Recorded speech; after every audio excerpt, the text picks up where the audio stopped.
سوال کیا گیا ہے کہ کچھ لوگ ہمارے ضبط کو آزماتے ہیں، ہمیں خاموش نہیں رہنے دیتے، جان بوجھ کر کچھ ایسا کرتے ہیں کہ ہمیں غصہ آ جاتا ہے۔ ایسی صورتحال میں کیا کیا جائے، اور زبان کی حفاظت کے کچھ ٹپس بتا دیے جائیں کہ کیسے ناگوار صورتحال میں خاموش رہا جائے۔ اس صورت میں آپ کو سب سے پہلے تو یہ ہے کہ اپنی زبان کو اللہ کی بندگی میں لانا چاہیے، اور اس کا سب سے بہترین طریقہ یہ ہے کہ آپ اپنی زبان کو اللہ کے ذکر پہ لگا دیجئے، یہ وظیفہ اس کا بنا لیجئے۔ اور نبی صلی اللہ علیہ وسلم کے پاس ایک صاحب آئے اور انہوں نے کہا کہ میرے لیے جو اللہ کے دین کے احکام ہیں ان پر عمل کرنا بہت مشکل ہو رہا ہے، اور بڑا نفس جو ہے وہ جیسے مشقت محسوس کرتا ہے۔ تو نبی صلی اللہ علیہ وسلم نے ان کو جو علاج تجویز کیا وہ یہ تھا کہ ہر وقت تم نے اللہ کا ذکر کرنا ہے۔ تو اس زبان کا وظیفہ ہے، اللہ کا ذکر جو ہے یہ زبان کا وظیفہ ہے، تو اپنی زبان کو اس وظیفے پہ لگائیں، اللہ کی بندگی پہ لگائیں۔ جب وہ اللہ کی رضا کے کام پہ لگے گی تو انشاءاللہ اللہ اس کو توفیق دے دیں گے کہ اس کے اوپر سے خیر ہی جاری ہوا کرے گی، اور اس کی کوتاہیاں جو ہے وہ کم ہو جائیں گی، اور اس کے اندر جو ہے وہ حوصلہ اور صبر پیدا ہو جائے گا۔ ٹھیک ہے،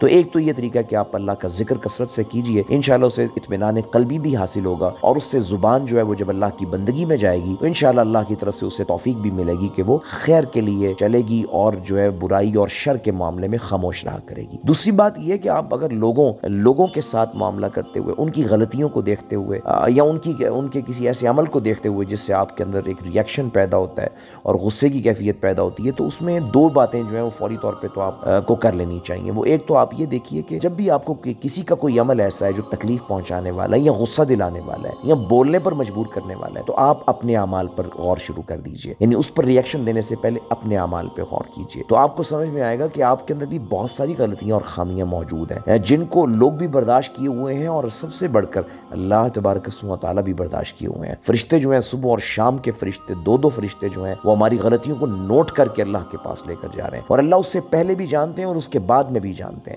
لیکن اس کے باوجود اللہ ہمیں معاف کر رہے ہیں، اور ہمارے ہر عمل کے اوپر ہماری پکڑ نہیں ہو رہی ہے۔ اور قرآن مجید میں اللہ تبارک و تعالیٰ فرماتے ہیں وَلَوْ يُؤَاخِذُ اللَّهُ النَّاسَ بِظُلْمِهِمْ مَا تَرَكَ عَلَى ظَهْرِهَا مِن دَابَّةٍ، کہ اگر اللہ تبارک و تعالیٰ لوگوں کو ان کی ہر غلطی پہ پکڑنا شروع کر دیں تو پھر اس زمین کے اوپر کوئی چلنے والا باقی نہیں بچے گا، اور اللہ اگر مواخذہ شروع کر دیں، لہٰذا اللہ اگر ہمیں معاف کر رہے ہیں اور لوگ ہماری غلطیوں پہ ہمیں معاف کر رہے ہیں اور چیزوں کو نظر انداز کر رہے ہیں، تو ہم بھی نظر انداز کرنے کا رویہ پیدا کرنا چاہیے۔ اور جب ہم اپنی کوتاہیوں پہ غور کریں گے تو دوسرے کے بارے میں ہمدردی پیدا ہو جائے گی ہمیں، اور جو ہمارا ایک اینگرنیس ہے اور ہمارا ٹیمپرامنٹ جو ہے وہ بہتر ہو جائے گا، اور ہمیں جو ہے وہ اس کو برداشت کرنا ہمارے لیے آسان اور ممکن ہو جائے گا۔ دوسرا جو کام ہمیں کرنا چاہیے وہ کیا ہے، ہمیں یہ سوچنا چاہیے کہ ہمیں جو غصہ آ رہا ہے یا ہم بولنے پہ جو مجبور ہونے والے ہیں کسی کی غلطی دیکھ کر یا کسی کا رویہ دیکھ کر، کیا یہ خالص اپنی ذات کے لیے ہے اور ہمیں اپنی تسکین کے لیے یہ کر رہے ہیں، یا ہم اللہ کی رضا کے لیے کر رہے ہیں؟ وہ بہت دفعہ ایسا ہوتا ہے، کیونکہ اگر ہمیں یہ ہو کہ ہم اپنی ذات کی تسکین کے لیے کر رہے ہیں تو میرا خیال ہے کہ ہمیں خود گلٹ فیل ہوگا، اور جب وہ ہوگا تو ہم یہ کام نہیں کریں گے۔ ہم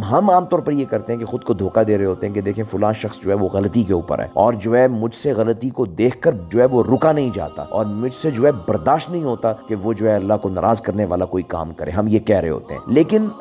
غور کرنے کی ضرورت یہ ہوتی ہے کہ میں کسی کے ایسے عمل پر ری ایکٹ کر رہا ہوں جو عمل مجھے لگ رہا ہے کہ وہ اللہ کو ناراض کرنے والا ہے، اور ہو سکتا ہے کہ وہ اللہ کو ناراض کرنے والا ہو، لیکن میں بھی ایک ایسا کام شروع کر رہا ہوں کہ وہ بھی اللہ کو ناراض کرنے والا ہے، تو میں اللہ کو راضی کیسے کر سکتا ہوں اس کے اوپر ری ایکشن دے کے؟ مطلب وہ تو اللہ کو ناراض کرنے والا کام کر ہی رہا ہے، اور اس نے آپ کو بولنے پہ مجبور کیا، اور آپ نے اپنی زبان کا غلط استعمال کیا، تو آپ نے بھی اللہ کو ناراض کر دیا۔ تو گویا کہ دونوں نے جو ہے وہ اپنا کام غلطی کی طرف جو ہے وہ لے گئے، اور دونوں نے جو ہے وہ غلط سٹانس کو قبول کر لیا۔ تو آپ کی توجہ جانی چاہیے اللہ کی رضا کی طرف، کہ اگر آپ جو ری ایکشن آپ دینے لگے ہیں، یا آپ کی زبان جو ہے وہ چلنے لگی ہے اور وہ اللہ کی رضا کے لیے چلنے لگی ہے، واقعتاً آپ اس لیے چلانا چاہتے ہیں کہ حق کا اظہار کرنا ہے آپ نے اور باطل کی مذمت کرنی ہے آپ نے، تو یہ آپ تھوڑی دیر پر رکیے گا اور غور کیجئے گا کہ اللہ کی رضا کس میں ہے۔ اللہ کی رضا میرے خاموش رہنے میں ہے، یا میری اچھی اور عمدہ الفاظ میں نصیحت کرنے میں ہے، اور کسی کو جو ہے وہ اچھے طریقے سے خیر کی بات بتانے میں ہے۔ تو پھر ظاہر ہے کہ آپ کے لیے یہ آسان ہو جائے گا کہ آپ اپنی زبان کا اچھا استعمال کریں لیکن اچھا کریں، اس کو خاموشی میں رکھیں، تو یہ تو سب سے عافیت کی بات ہے، اور اگر استعمال کریں تو ناصحانہ اور خیر خواہانہ اور ہمدردانہ استعمال ہونا چاہیے آپ کی زبان کا۔ تو یہ کچھ پیرامیٹرز ہیں، اگر ان کے اوپر تھوڑا سا غور و فکر کر لیا جائے اور پھر اللہ سے توفیق مانگی جائے، دعا کیجئے، کثرت سے توفیق مانگیے، اور یہ ایک